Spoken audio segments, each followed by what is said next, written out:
Assalamualaikum warahmatullahi wabarakatuh. Kami dari kelompok 5 akan membacakan isi materi dari artikel kami yang berjudul Analisis Integrasi Sistem Transportasi Ramah Lingkungan terhadap Keberlanjutan di Kota Jakarta. Perkenalkan, nama saya Jalu Aditya Prabowo, di belakang saya 060. Perkenalkan, nama saya Andika Saputra, di belakang saya 084. Perkenalkan, nama saya Sekali Bunda dengan di belakang 034. Perkenalkan, nama saya Nazila Bisri di belakang 031. Perkenalkan, nama saya Marcelo dengan NIM belakang 013.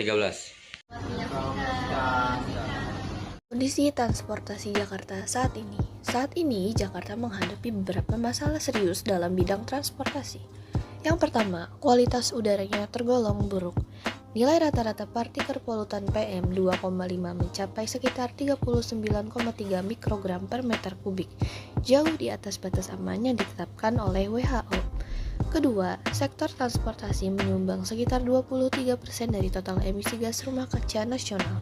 Lalu, pertumbuhan jumlah kendaraan mencapai 4,5% per tahun, sedangkan pertumbuhan jalan hanya 0,01%. Jelas tidak seimbang. Sekitar 80% perjalanan harian di Jakarta juga masih menggunakan kendaraan pribadi.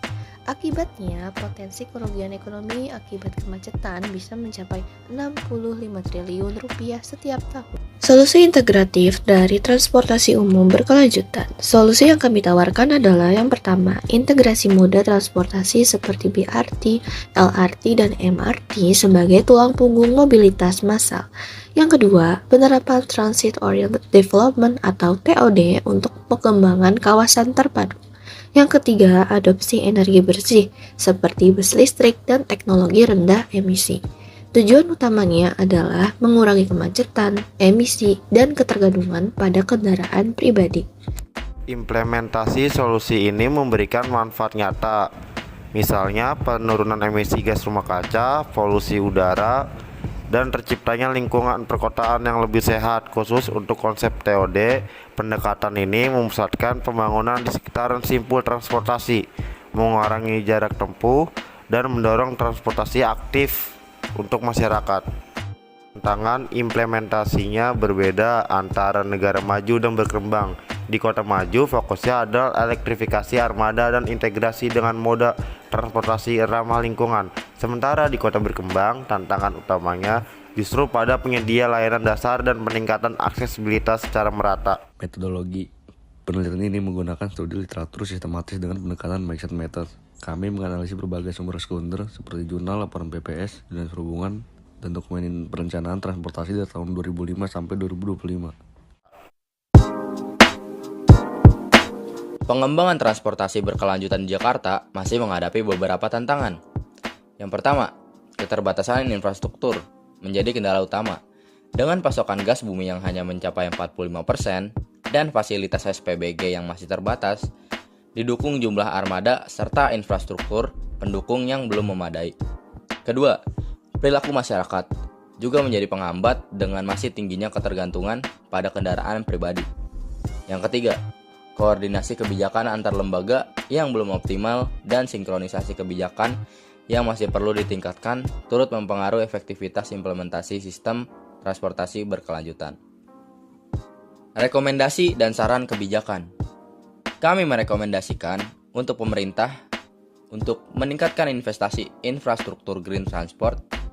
Yang kedua, memberikan insentif untuk peralihan dari kendaraan pribadi. Dan yang ketiga, memperkuat regulasi dan koordinasi antar lembaga. Selanjutnya, kami merekomendasikan bagi masyarakat dengan mengadakan edukasi dan kampanye kesadaran lingkungan. Dan yang terakhir, untuk penelitian lanjutan, studi perilaku pengguna dan analisis dampak jangka panjang.